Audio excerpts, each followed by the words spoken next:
Hey everyone, thanks so much for coming to this workshop on mastering the scholarship essay, and welcome. So I'll let you introduce yourself first.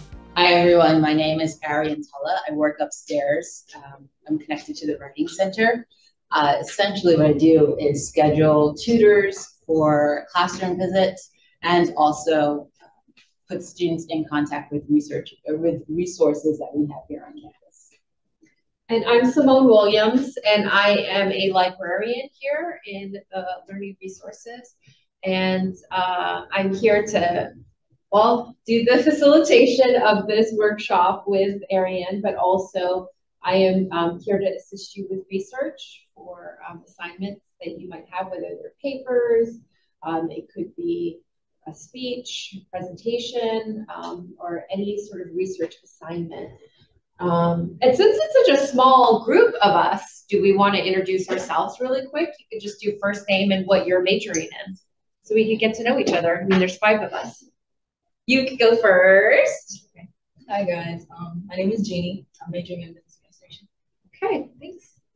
Hello everybody, my name is Curvin Lindy. I'm majoring in psychology. Oh, psychology. What is your name? Curvin. Curvin, okay, yeah. Hey everyone, my name is Carlos and I'm majoring in computer science. Okay, we're all over. Hello, my name is Robert Grace and I'm Ooh. Hi, my name is John and I major in cybersecurity management. Wow, so we have, going kind of piggybacking on what Dr. Adams was saying earlier, like we're all so unique and special, and we all are in different, achieving different degrees in different areas, and I think that's so awesome and beautiful. Okay. Online, I don't know if you want to. Oh, okay, sure, yeah. For those of you online, if you want to drop a note into the chat or just turn on your mic and introduce yourselves, that would be fantastic. Hi, my name is Janice Quiroa. I'm majoring in business administration.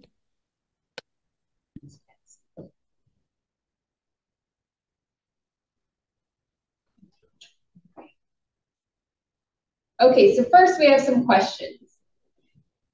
First, how many of you have applied for a scholarship other than for the Rising or Presidential Scholarship? All of you, wonderful.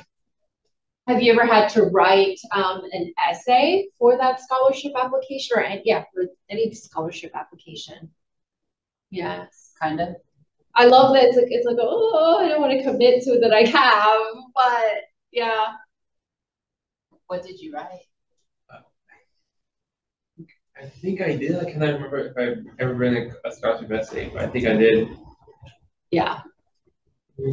How do you think it went? Well, I didn't get accepted, of course. Oh, okay. And then just, you don't have to ask this question now, but throughout this whole, hour that we'll be together, if you have any questions about scholarships that you've ever had or have as we, are together today, please feel free to ask it. We might not have the answer, but, we might, and we'll always try to search for the right answer for you guys. Okay, so today we have the learning outcomes for you that after this session, you will be able to locate financial aid and scholarship resources, recognizing a good scholarship essay, as well as understanding the revision process. And these 2 outcomes are going to be achieved through an activity that we'll do. And also, by the end of the session, you'll know how to make your first appointment with a writing tutor to go over all of these scholarship essays that you will be crafting and submitting. What are some stress relieving strategies that you use in your life, whether it's for school, personal, just in general? What kind of helps you de-stress a little and calms you down? Share with one another. Naps. Naps is maybe like a task. Naps, yes. Work for 25 minutes and take a break for 5 minutes and do over again. That and hard work around for a little bit. Yes, the Pomodoro technique. Is that what you know it as? Yes. Yes, I know that too. And we actually talk about it in the presentation. Do you use a timer? Yeah. Yeah, I have a timer that I use, so we'll share that with you as a good strategy for writing for times when you're about to do a writing session. So thanks for bringing that up and walking around. Yeah, and over here. What you said with walking around also. Yes, just kind of take yourself out of the moment and walk around. That's true. Working out. Oh yes, I know that feeling. I didn't know that in my 20s and 30s, but I know it now. And also creating a to-do list. Oh yes, that's like Kimberly's talking how that helps me as well. Creating a to-do list as well as like not just a to-do list, but a list that it's like what are all the steps involved, right? Like really breaking it down so that you can achieve, a goal. Okay, so when it relates to as it relates to writing the scholarship essay, this is a process of how what can help you in making it less stressful. So the first thing that I would suggest is to develop a personal statement. And you can develop this personal statement and put it in a folder that could be a cloud, it could be a Google Doc in your Google Drive. It could be a folder on your USB. What you first want to do is take that first step of writing a personal statement and think of it as an investment. It's this thing that you're going to spend time and you're going to really kind of perfect it so that you can use it for all of your scholarship essays and sort of tailor it to the different prompts that it's asking you. So you want to get feedback on that personal essay first, that personal statement, first. And you also want it to stand out, and be something that shows you're unique, bringing it back to, what we learned earlier in the CEO luncheon, is to, have your voice, your perspective as a unique and special person portrayed in this statement. And so much so that, someone will want to take you out to lunch because it stands out so much, because you seem so interesting and unique. And, the reader will want to bring you out, hang out with you, and get to know you better. So get someone to look at it and give you feedback. Someone like a classmate, your instructor, maybe a colleague if you're working, to look at it and let you know if you come across as charismatic and unique. Okay, you obviously want to begin the searching for applications, which I'll show you some resources where you can search for scholarships so that you see which scholarships you would want to apply to. And then you're going to, let me see, recycle content from the dump site. Okay, the dump site means the folders. So you're going to have basically a repository, a folder where you're having all of these different personal statements written, and you're going to be able to customize that personal statement and some of the essays to the prompt that's being asked of you in the different scholarship applications. Does that make sense? Yeah, so you're really just trying to get one good thing and customize it for different scholarships. And you really want to try to get it right. And of course, final step is getting feedback from your writing tutors, maybe your professors as well, so that you're fine-tuning the grammar, the sentence structure, the way you're developing your ideas, and revising that so that it's ready for actual submission. Does anyone have questions? Okay. So first, I'm going to show you these financial aid resources and scholarship resources. Oops. I got a little too click happy. Okay, this is a ton of content. And at the beginning of the slide, I had a QR code so you could, scan it and have all these links and resources we go to. But I also have it in another slide coming up. But, it's a lot of content, but there are links for you to apply for FAFSA early. Have you applied for FAFSA as yet? Yeah, you're on it. I actually followed or joined the MDC subreddit, and a lot of people ask about they have a lot of FAFSA questions. And like, when am I getting my check? Yeah. You can have all the contact information for all the financial aid offices on all campuses. You can join financial aid workshop series, because you have all the time to do all of these things. And I want to show you this scholarships website from MDC. So how many of you have applied for the general scholarship or essay-based scholarships here at MDC? Jeannie has, you have, yeah, okay. So I want to just point out that they have upcoming deadlines of May 1st. And I'm going to click on the essay-based scholarship just to give you an idea of what it looks like and what it entails. And how, if you two want to share, what was it like for you to apply for it? Was it? Well, at first, just because about the questions were a little overwhelming, just trying to think of people ask you about yourself. Now you got to think about it. Right. Yeah. After just sitting down to just lay it out. Right. Yeah. It's an initial investment, because once you have it, then if hopefully you saved it in like a Word document or something first, then you can use it for other scholarships. Do you want to add anything? At first, I was kind of skeptical because I'm kind of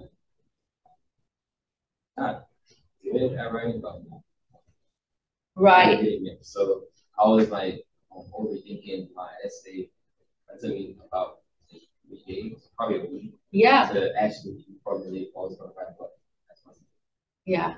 So it just took some time, and sometimes it's getting over that hump of like, am I going to do a good job? Is this good enough? Am I a good enough writer? And just kind of getting it done. But now I'm sure you feel more confident and empowered to just doing it again. Yeah. Okay, so this is the form. You have your typical contact information.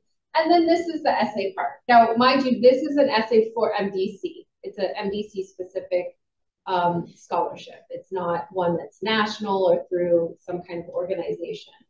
So this is the way the MDC one is. And you just have your prompt. Why did you decide to attend MDC? What do you like to do in your spare time? So this is, going back to what I was saying before about really coming across as more, what's the word? I don't know, like charismatic, How can you craft something here, a paragraph or two, about what you like to do in your spare time that after, you write it and I were to read it would make me feel compelled to hanging out with you, compelled to getting to know you better, compelled to spending, time with you. How can you make that stand out? So just kind of think in that way when you're writing this type of essay. Same thing with what's the biggest challenge you've overcome in life? That to me, this kind of question is more, for me, something I would be more interested in than like, what do you do in your spare time? Right. So just be mindful of that. And then as you can see, there's, it's only really 1, 2, 3, 4, 5 prompts where you're writing not a full, it's broken down for you into 5 parts to make up maybe like 1 full essay. Okay, any questions about that?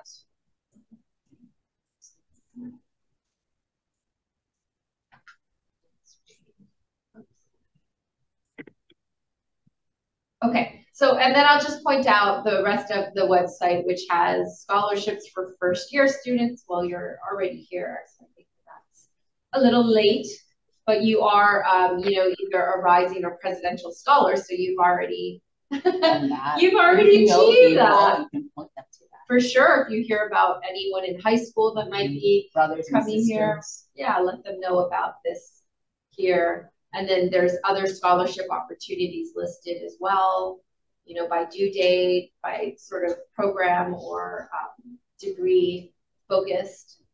And then also, I just want to point out here, you have other scholarship search engines for you to explore and try to find other scholarships to apply for. Okay.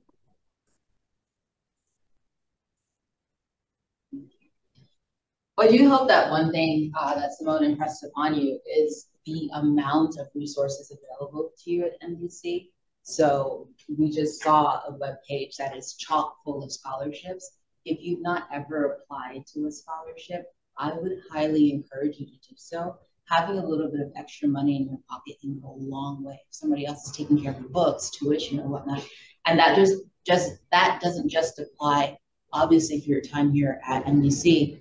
But if you transfer to other institutions, having somebody else help you with tuition, with books, with if you're going to stay at that institution, lodging, meal plans is really, really incredible.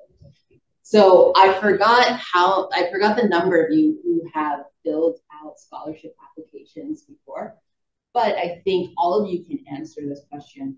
What makes for a bad writing session? What would you say the ingredients are, or the thought processes behind a bad writing? Overthinking, yes, that's good. Anything else? And you guys online can also drop something into the chat as well. Someone will share your thoughts. Thank you, Rob. Good.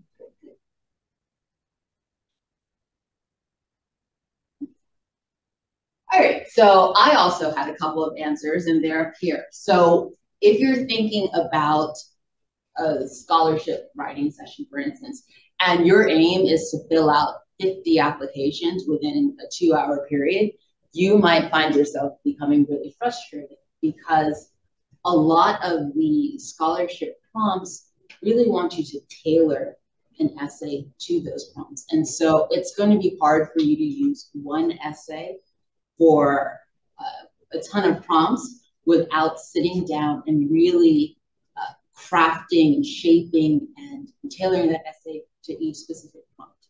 And that's going to take longer than, let's say, 2 hours or 4 hours. It's probably not something that you're going to be able to do in a single session. Another thing that might stymie you is believing that you can come up with the perfect piece, the perfect scholarship essay. If you go into a writing session, if you start writing thinking that the end product is going to be perfect, you'll find yourself more than likely incredibly frustrated. Writing is an iterative process. It's something that needs a lot of revising, and it's also something that requires having other people look at your work. So if I write, I think there may have been things that I've passed to you, Simone, definitely other colleagues that I have. My boss, all the time when I write, I give him drafts, I send my colleagues drafts, they look at those drafts, they give me feedback, and then I go back and take that feedback and rewrite or edit what it is I've done. That doesn't happen in a single session. So if you think that you'll finish your application in a single session and it's going to be perfect, if that's what you're aiming for, then again, you might be really frustrated. And somebody, I forgot your name, sir, you on the computer? No, I was going to say John. I think it's him, I can't remember, but he mentioned something about taking 25 minutes to work and then a 5-minute break and rinse and repeat. So I'll let you talk. Oh, okay, so I learned about this technique earlier this year. I think I was on Instagram or something, but it's called the Pomodoro technique, which is basically that we can be very productive if we dedicate 25 minutes to a task, a very specific task. And I think it was Kimberly on Zoom said something about making to-do lists, right? So you could even clump tasks together. So it might be, reading emails and also working on an actionable item from a, X amount of emails. And that could be considered a task. And you don't pick up your, you set a timer. The timer is key here because it really helps you stay focused. And, you're not checking your phone. You're not now going onto Instagram. You're not, going to see what's to eat outside or what needs to be cleaned. You just spend 25 uninterrupted minutes on that task. And then after that, you get a 5-minute break. And I have found in my life that it really has worked out well. And it really keeps me focused because we have so many distractions and conflicting things and priorities in our lives. So I'm just going to click on the link, which will show you a free timer, a Pomodoro timer that you could use if you wanted to just see how it worked for you. So it could be like a writing session. It's really helpful for things where you don't like, you dread having to do this type of task, or one that maybe you don't feel this, it's your strong suit. You can just set a timer and just try to bang it out. And they have also the timers for your breaks. So this is just one tip or strategy that, I like to share with people because it has improved my productivity and ability to focus. And, I hope that it helps others as well. I also want to attest to this method. It's something that I use in my personal life and in my professional life. So if I need to write a report, or if I need to grade student papers, for instance, I set a 25-minute timer and I aim to do as much as I can in the 25 minutes and then take a 5-minute break. The goal is not necessarily to finish whatever task you've started. It's just to give that task your undivided attention for the 25 minutes. And you'll notice when you start that the 25 minutes fly by, even if it's something that you don't want to do. Once you are sort of honed in and really focused on your goal, 25 minutes becomes like 5. Yeah. Okay.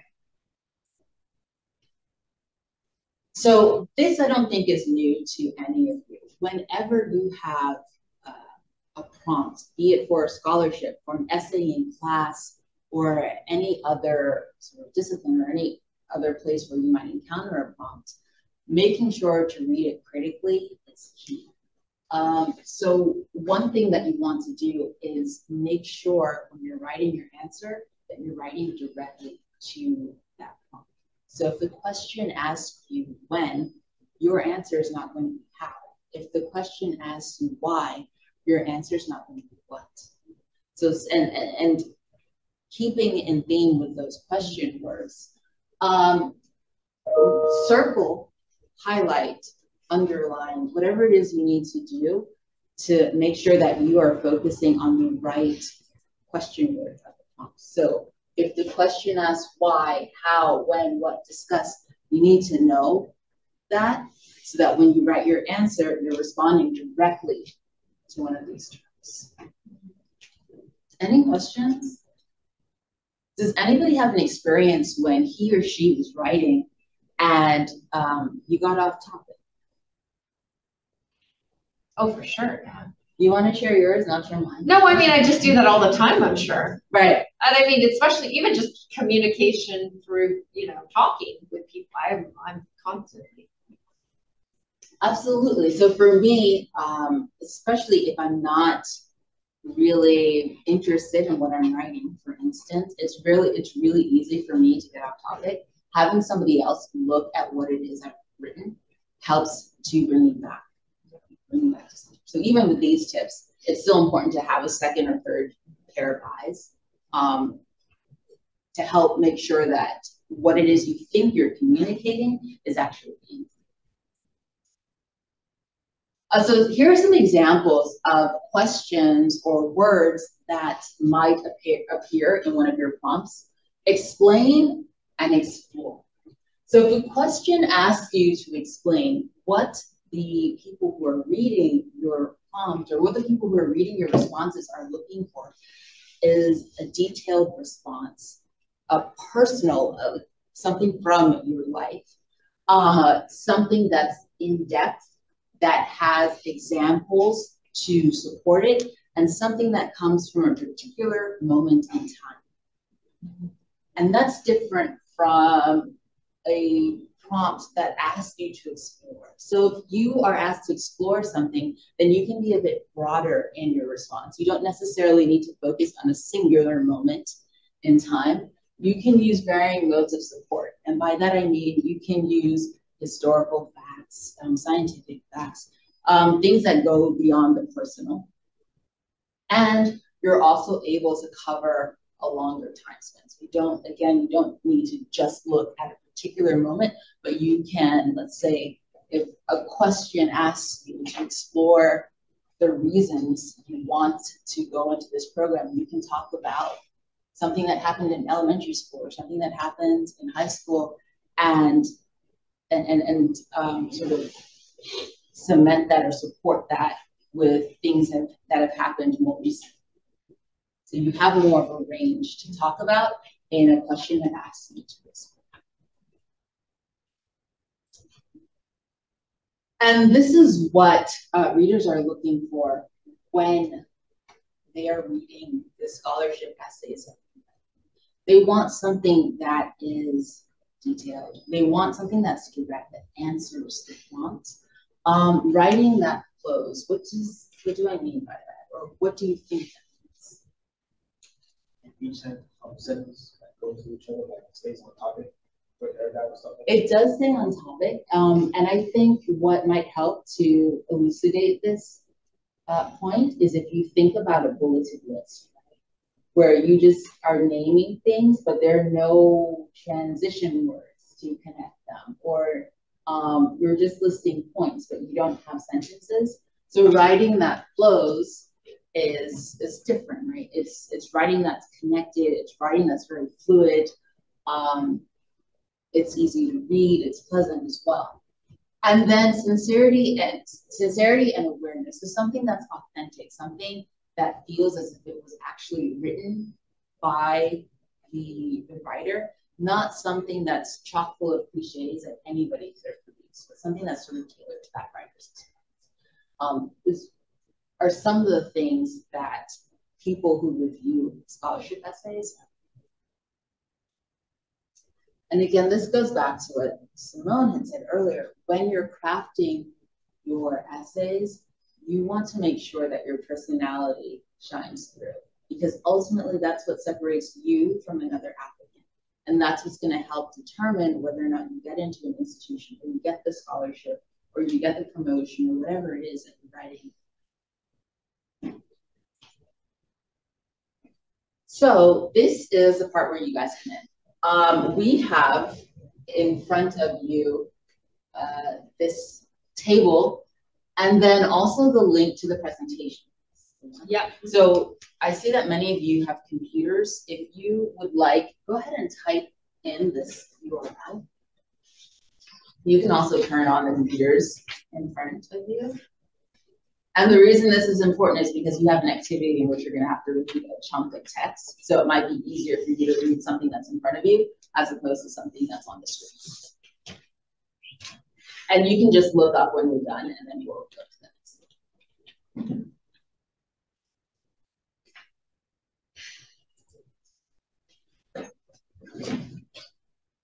Did you put the attendance QR code in there? Okay, because Jeannie, I know, has to leave early, so I'm gonna let her just do that real quick. Oh yeah, sorry, me as well. No, just Jeannie, because she's leaving. Oh no, early. because I also have to leave early. Oh, okay, yeah. So go ahead, you can do it. Okay. Oh, I was also wondering if this slide is going to be sent out to like everybody that participates, just in case. Okay. Well, I can go to the QR code so you can get it. Okay. Yeah. Or we can. I don't mind sending out the slide. Oh, yeah, because I'm sure you'll do your email. Yeah. And then, yeah, we can send it. Yeah. I was just trying to figure out a way of us getting the contact information. But if you do this, then yeah. Yeah. Oh, just like, okay. So go ahead and do the sign before you leave. Okay. You're welcome. And then I'm going to go back to Oops. The activity. Okay. Were you guys able to log in? So it's http://tinyurl.com.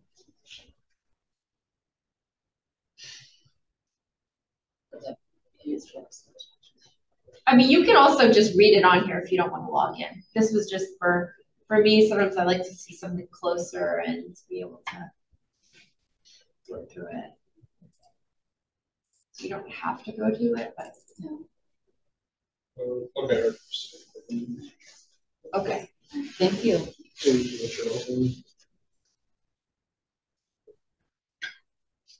Okay. And then let me know if you're able to access the slide deck through that tiny URL.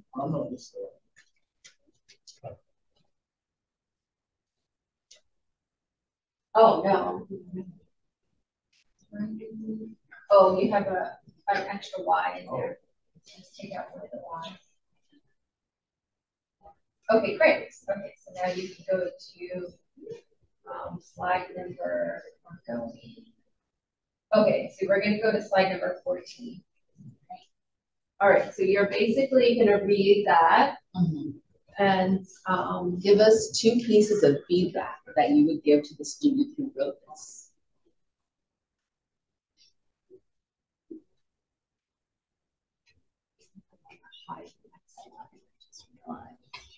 This is the prompt. So this is what the student needed to answer.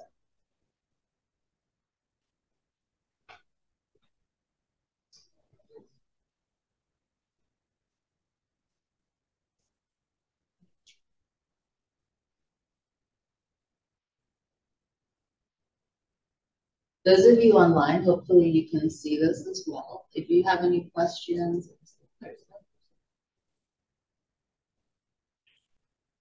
Keisha, Manina, welcome. Thanks for joining us. Hello, Professor.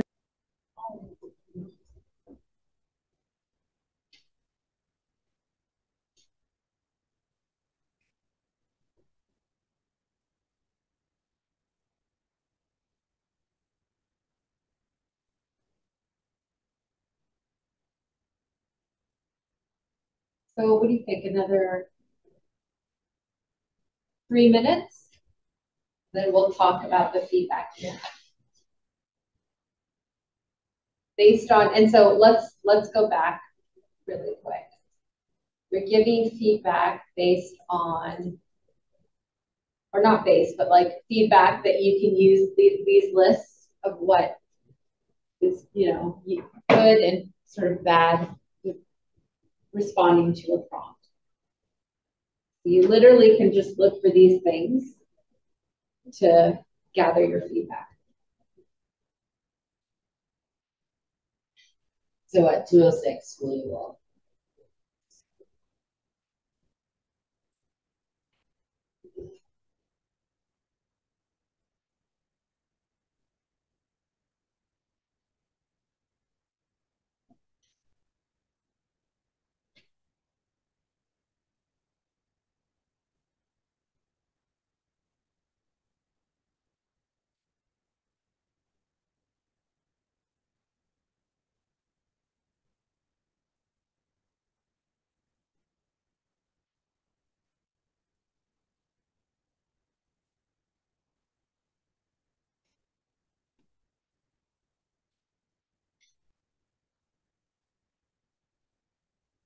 What do you think?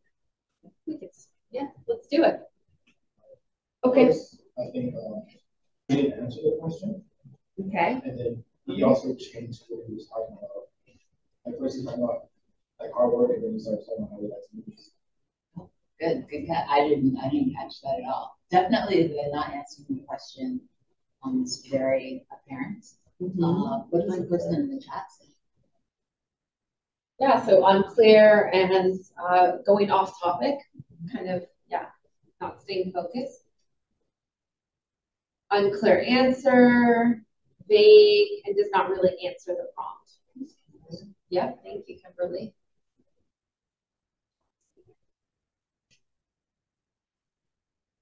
So I would venture to say that with almost every single piece of writing, there's something good that you can say. What good thing did you notice in this piece of writing? Repeat the question. What good thing? What's something good that you noticed in this piece of Think like a sucker, think more. writing? But despite the prompt, didn't exactly answer the question. It does go how it's just in the welcome to film. How it's constructed from everything from the external parts to the is he still kind of talking about hard work? He just is talking about the hard work that goes into a well-made movie. So that's at least something. But from then exactly answer the question, it does not change.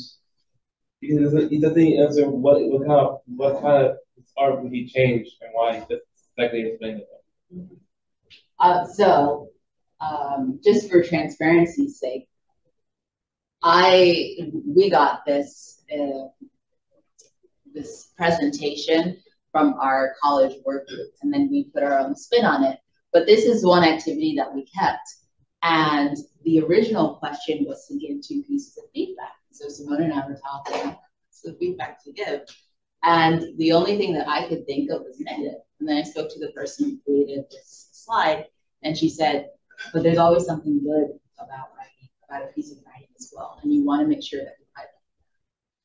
And how does this tie into what you guys are doing? So let's say you said that you wrote a scholarship essay, but you didn't get in. That doesn't mean that that scholarship essay is terrible, right? There's still things that you can salvage in that scholarship essay. Let's say you have a bad scholarship session, you have a bad writing session where you didn't accomplish all of your goals. If you wrote something, there's probably still something good in whatever piece of writing that you wrote that you can use in another piece of writing, or that you can add to or edit or tailor for a specific prompt. Right? So when I looked at this, I thought again, oh, this is not answering the prompt. That is true. But what this person does do is something that we've been talking about, which is show his or her personality, or show his or her passion for the subject. You can tell that the student is really interested in cinematography. And if this student had written on topic and had answered the question, it's likely that the person or the people reviewing his scholarship essay would have considered him a contender. So when you're writing your scholarship essays, again, you want to make sure that whoever is reading it gets a sense of who you are. And these are some pieces of feedback that we came up with when we read this. So the student does write really well. It's just that the student needs to be sure to answer it. Yeah. And these are things to check when you're writing your scholarship essay, or after you've written your scholarship essay. And it might be helpful to have a second person with you to help you do this. So a tutor or a professor, or somebody who who you trust, to go over this list and compare it to what you've written, to make sure that you're hitting all the points.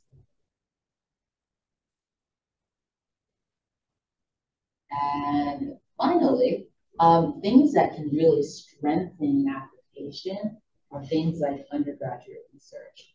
Have you guys had the opportunity to participate in undergraduate research at Mandate? Did you know that you could do undergraduate research? What's your major? Drama. Okay. Are you familiar with Chair Quiroga? He's the chair. Oh, yeah. Right. I'm sure that he has opportunities for you. But on my end, we have the EAC, which is the Excellence Across the Curriculum Symposium, and it allows students who do research in the humanities and similar fields to showcase that research to a small student audience. That's something, an experience like that is something that you can put on your scholarship essay that can help to strengthen that. You can also create your own research. What in drama, or is there any aspect of drama that you're really interested in? Voice acting. I like that too. So, do you have professors who you could see yourself working closely with who are also interested in voice acting? And what about voice acting is of interest to you? I don't know anything to do with voice acting. So let me sort of reprise you of something that we also have at Miami-Dade, Humanities Edge. Have you ever heard of it? It is a program that allows students the opportunity to do research. You pair with a professor and mentor. You get a stipend for doing research. I think it's like $700 or something like that. The professor also gets a stipend. And you work for a semester or so, and then you give a little presentation on that research that you've done. And it's really great because if you're applying for a scholarship, if you're applying to transfer, you can use that experience to strengthen your essay. And the product from that from working with your professor, from the project that you work on, will be on one of our LibGuides. And so let's say you're applying to an institution or you're applying to a scholarship, you can always point the people who are reading your application to the LibGuide to see more information about it. So a LibGuide is basically a library website that we maintain and customize. So she's saying we would archive it in a sort of repository website that you would always be able to use and show external people, this is my work and it's been archived here on the MDC library website. Do we have a little time to show them we could, yeah. Where do we? We can get out of this because I think by now you should know that there's more than just research available in the STEM fields. There is the attendance sign-in sheet, so if just want to have this open on your computer, like in front of you, you can just sign it. Yeah. Okay, so we're going to let's start by Googling MDC Library. And then going to that first page. And we want to go to a LibGuides here. And you don't have to remember all of this. This is just me talking through the steps to get to it. And we want to look at, what is it? The Humanities Edge. Humanities Edge. And so here. This is 2020, so we're looking for something more recent. There's one, the second one, 2023. Okay. And then here are some individual projects. Oh, any name. Oh, very cool.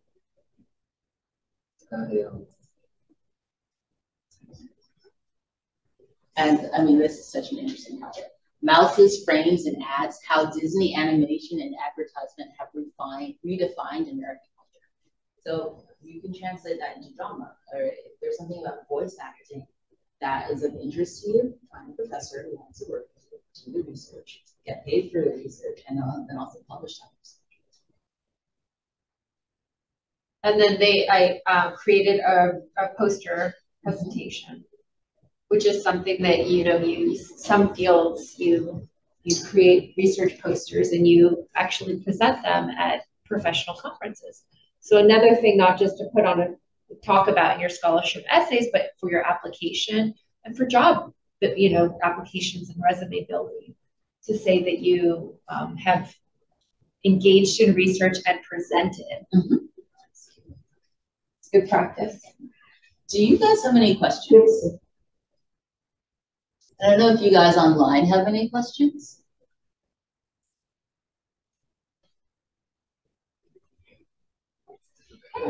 All right, so this is the sign-in sheet again, and this is the survey. If you could also take the survey, that would be really helpful. We use the results that we get from the survey to help tailor upcoming projects or upcoming presentations so that we make sure that we hit what it is the students ask us. And I'll put it in the, I think, can we also put the attendance one in the Sure. And then I think also as part of the trainer thing, we were told to advertise upcoming workshops. Do you know where you can find information on upcoming workshops? I usually just take That's very helpful, but we also have a LibGuide. We're very big on LibGuides here. Simone, when you have a chance, would you mind? Sure. What kind of workshop would this be? Would this be a writing skill shop or? This is, yes, writing skill shop. And this link that Simone's putting into the chat is just the link for skill shop. Oh, so you want me to go to this one? Yes, please. Okay. So this is another LibGuide. This lets you know about the workshops that we have that are upcoming. So on Tuesdays, we talk tech. So basically anything tech related, how to use Excel, how to use PowerPoint, careers that utilize tech. So if you're interested in being a chef, but you don't know like how to use technology as a chef, you can come to one of our skill shops that talks about that.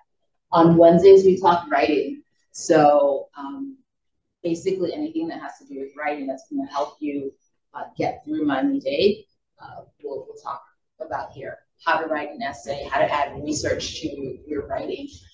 Research Thursdays, is, as the name suggests, we look at research, we look at LibGuides. Last Thursday, we looked at LibGuides that many of our librarians have put together.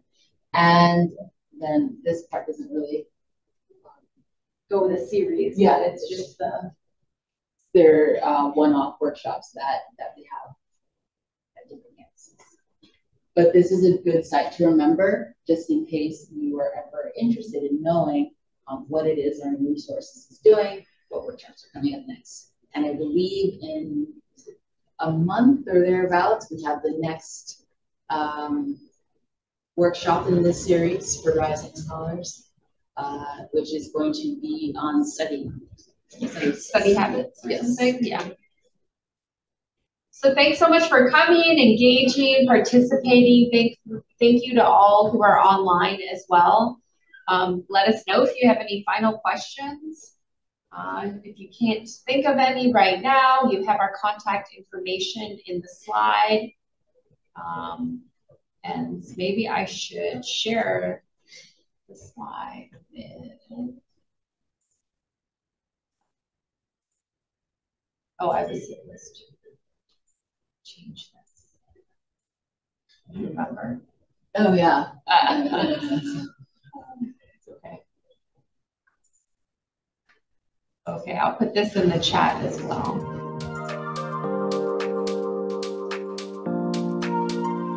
Thank you, Kimberly. Appreciate that. Yeah, thanks, Kimberly. Have a great day.